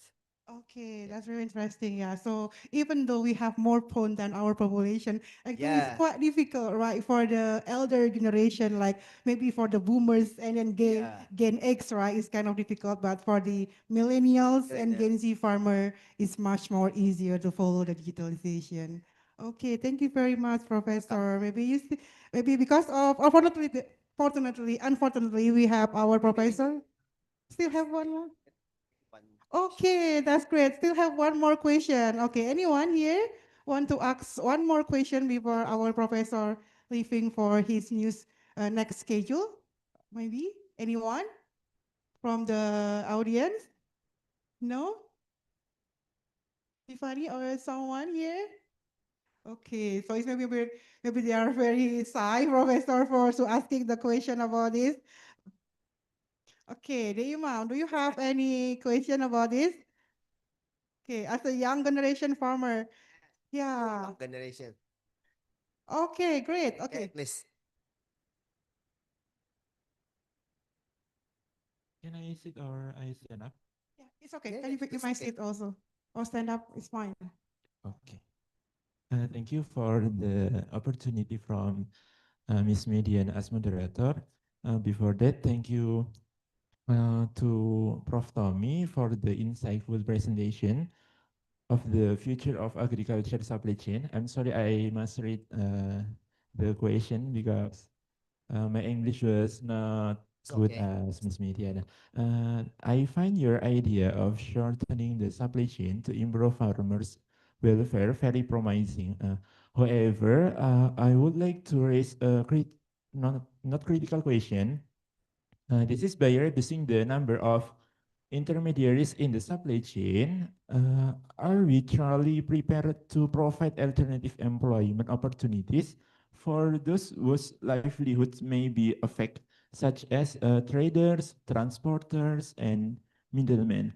It seems that the goal focused strongly on improving farmers' income, which is very important, but have we also considered the potential social and economic impact on other within the current system?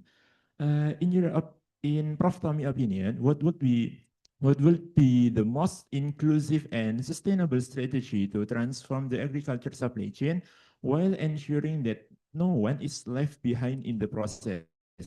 And finally, how do we properly account for and anticipate the social transition in our planning process? I think that's my question. I will give back to Ms. Median as moderator, and thank you.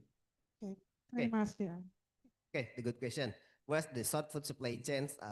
It's mean maximum one of actually still accommodate one intermediary actors, not directly from producer to customer. Actually, the definition of the short food supply chain can still accommodate one of intermediary actors like traders, but the function of business is more advanced than the traditional intermediary because they have to engage the farmers and customer in the one platform, in the one platform.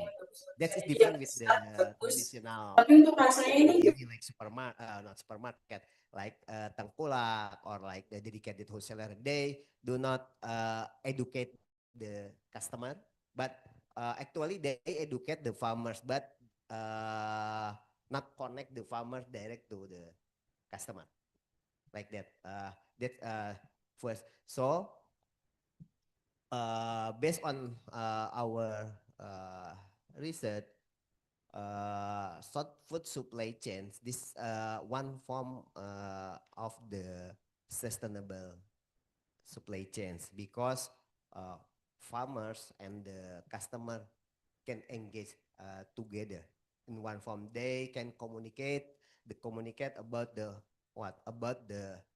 quality of products, the quantity of product, food safety directly through digital technology or through the like the offline discussion forum, like that. They engage. So the farmers can understand what the customer need, and so the customer know the characteristic of farmer of product because as you know the standard of the agriculture product now set up by market, set up by supermarket. You know, grade A, B, actually not set up, not determined by the customer, but determined by modern market or food industry. When the customer and farmer directly do interaction, they can understand each other. Actually, the grade C and D can still consumed by consumer because the standard is the food safety, food healthy, not the form of products or the color of product. That's not only extrinsic quality but intrinsic quality can implement in the system, like that. So that's why actually I think not only in the future, but now you can see in the case study of the Fresh Direct. The Fresh Direct is one of the best practice of short food supply chains. Actually, yeah. I think, but I think or maybe in Indonesia, you know, food station Cipinang Jaya, that is a company owned by the DKI province government. They act as a food hub. So in the intermediary must be do as a food hub. The products can trace from the source until to the customer. The customer and producer can interact in one platform. Yeah. Online or offline is okay, like that. Okay, thank you. So it means that it should be have engagement between the farmer and also the customer, so they know each other and then they understood what do the market need, and also the farmer can produce what the product that's eligible for this. And the farmer or customer, they in their perception like a neighborhood. Okay. Yeah, because Because they are close with other, right? So they close and other. then even the Mhm. in what's it the distance is far away, but in their perception, the farmer in the customer perception, the farmer are our neighbor. Vice versa, like that. Thank you so much. Excellent. Thank you very much, Professor Tommy, for your valuable time. So, do you have to leave right now, Professor? Okay, please, guys, give applause to the Professor Tommy. Thank you very much, Professor, for joining to our international class today. But hold on, don't go anywhere. We still have one professor join with us here, Professor Dr. Saud Muhyiddin. Okay, are you still with us, Professor?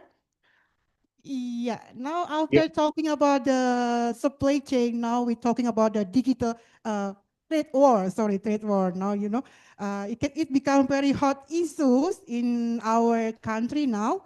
And then for the Q&A, anyone here want to ask about the trade war topic that has been presented from our second professor?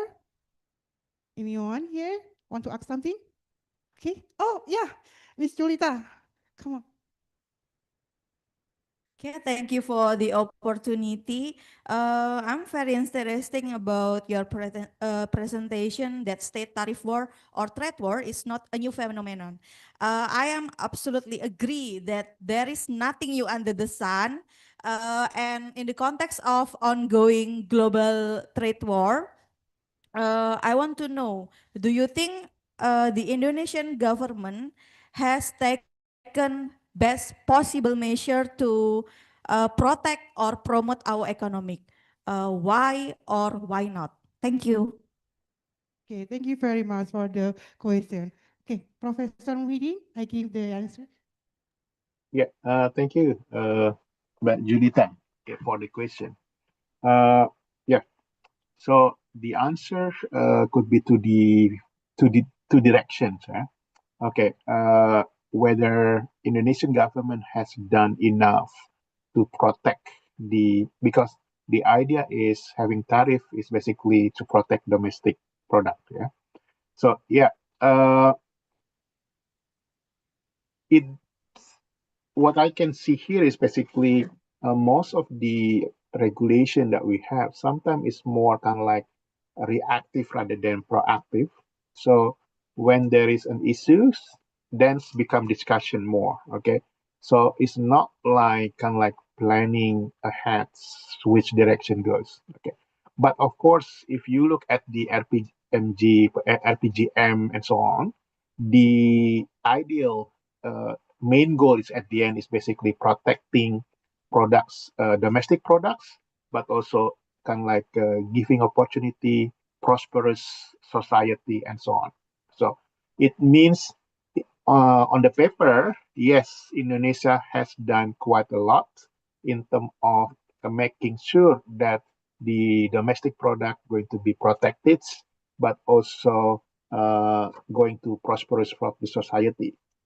But the question is that has we done, has we accomplished with those kind of like objective or not? That's different story, right? Because you are all kind of like living there. You know it from daily one. Sometimes like kind of like economic is mostly triggered by the small medium enterprise, UMKM, rather than the bigger one. So that's kind of like keeping the economic running rather than the big one, because the big one is basically they depends on with the macro policy, but the daily life one, they always kind of like depends on what have been done in the market. So I will say that yes, on the paper base, Indonesia done quite a lot, including, as I said, they done diplomacy, joining with the BRIC, making agreements with neighboring countries, Asian, Australia, China, and so on. Yes, they done quite a lot. But whether the reality or not, uh, just use Australia for example. I live here almost 10 years now. So what we see is basically, yes, Indonesia import something, but when you compare with the amount of the products that Australia sent to Indonesia, is kind of like big difference in terms of deficit, right? So the wheat for noodles, the milk for dairy product one. So how much kind of like all kind of like the for example, the cow, the meat cow, the beef that we been export from Australia to Indonesia, that's the amount of money that Australia receive is still bigger than what Indonesia sending to Australia. Okay, so that's kind of like I couldn't answer directly, but that's what reality is about. Okay, thank you very much, Professor Saud Muhyiddin. How is that, Miss Julita? Okay, so thank you very much. Any other question? We have one question for the Zoom audience, Dr. Dwi Ratna Hidayati. Okay, go.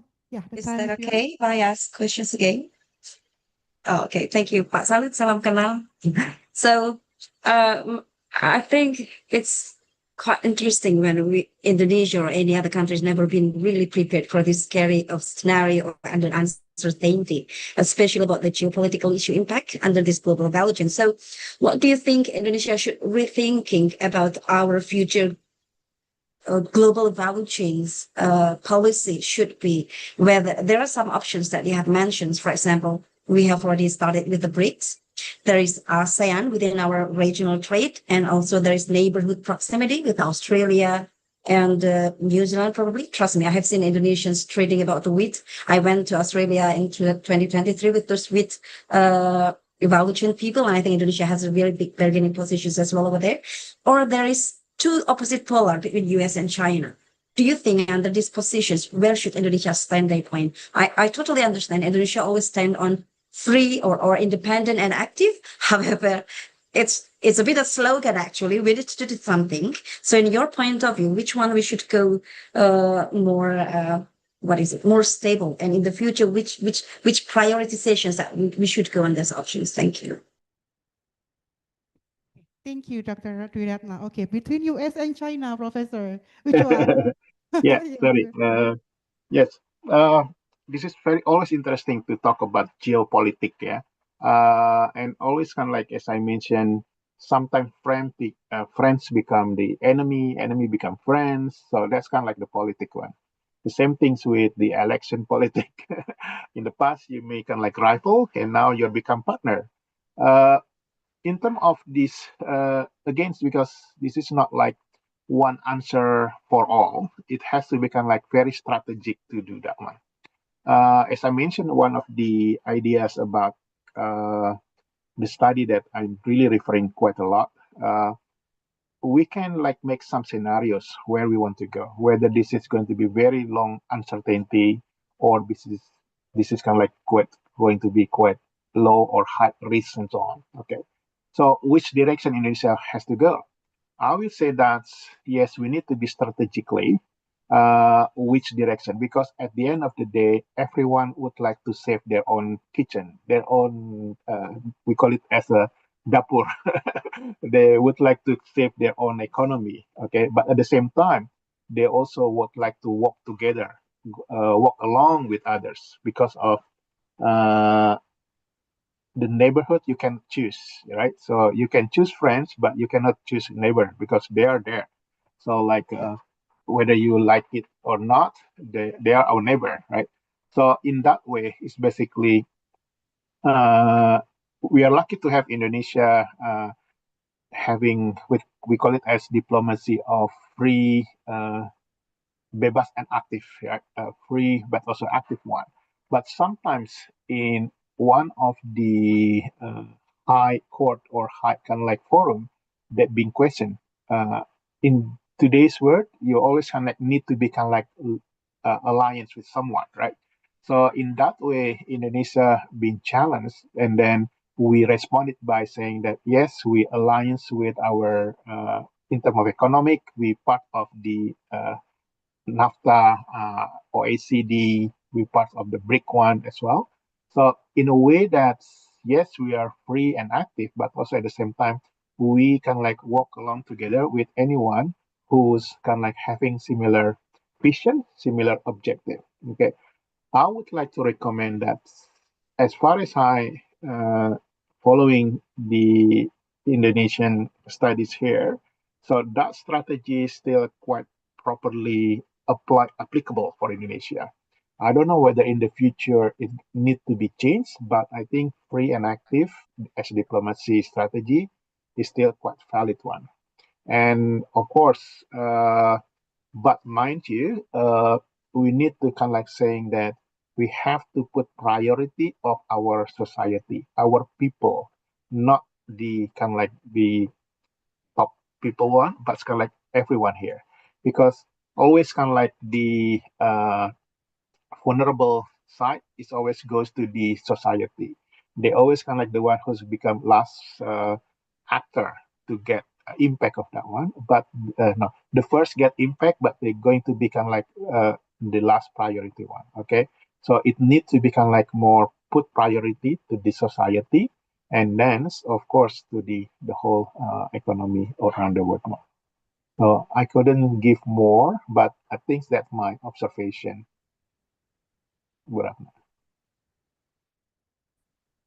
Sorry, just a quick follow-up, if you allow me. So, what I try to seek is probably if you can provide a recommendation or at least in your point of view is whether we should focus on our cluster within our neighborhood first, or we can come up with more like broad global vouchers from the US or China. Which one is, do you think, way stronger for us to deal with those? Okay. Just, yeah. Yeah. In that direction, I would choose kind of like our neighbor first, because we are the one who's kind of like the stronger neighborhoods, the stronger society we have. That's kind of like I think it's quite a lot of studies as well as experience shows that the regional is much kind of like stronger benefit comparatively within the distance. Okay, so as I mentioned, the strategy could be what do you call it as friend sourcings or kind of like the near sourcing, right? So friend sourcing is basically you have the same vision, you have the same alliance, even the distance quite far, but you still know. But I think the main priority will be more kind of like near sourcing. So it's kind of like the nearest one, because again, it's about in particular, it's about the agriculture sector. If we're thinking about like the surface or in terms of anything non-agriculture one, maybe friend sourcing is kind of like what okay, but in terms of more kind of like more tangible and more kind of like production you need to do one, I think is near sourcing is much kind of like supposed to be the first priority, I would say. Thank you. Okay, thank you very much for the excellent answer, Professor Dr. Saud Muhyiddin. And also thank you so much also to the Dr. Dwi Ratna Hidayati for the very inspiring question. And actually, we have one simple question. And then actually this is from our professor, my professor, Dr. Johnny Murthy. They said that now is a winter session in Australia, Professor, right? It's a winter session, right? How many degrees now? Because it's already it should be quite late Indeed, there. we call it as the southern hemisphere. So it's kind of like opposite from the northern hemisphere. So June and July is the coolest one. I'm lucky here in Sydney. It's not really under minus, but some of my colleagues in Canberra or even Melbourne in in the Snowy Mountains, they become negative or minus one. But we are here about on average about 10, 8, 7 degrees every day. It's quite freezing though. Okay, but thank you so much for still joining with us in that freezing weather. Yeah, actually, we still have time for one more question. Any other one more question? Last question, maybe? Anyone here would like to ask for the last question? Or is that enough? Actually, it's already 6.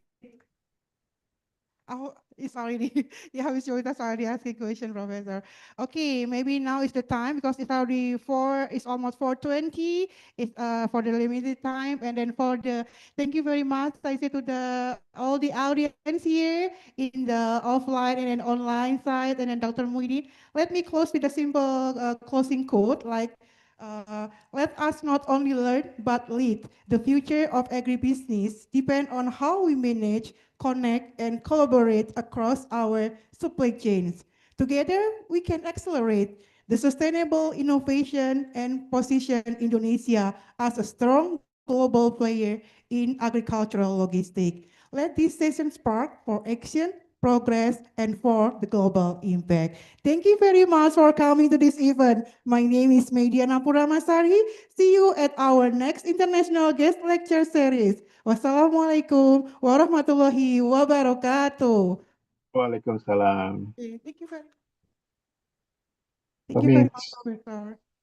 Bye.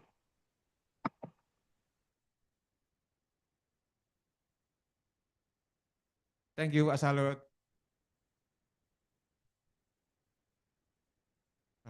Udah live ya. Oke. Okay, thank you so much to our moderator for leading insightful discussion, and we truly appreciate to our speakers. We are deeply grateful for your time and your expertise. Finally, now we come to the end for our international agenda today. We have learned a lot, especially how about to build and manage international business relationship in a global supply chain. Ladies and gentlemen, thank you once again for being part of this meaningful event. We hope this seminar has been both informative and inspiring, and also that it will be contribute positively to your professional journey. Until we meet again, keep learning, stay inspired, and have a great day. Wassalamualaikum warahmatullahi wabarakatuh.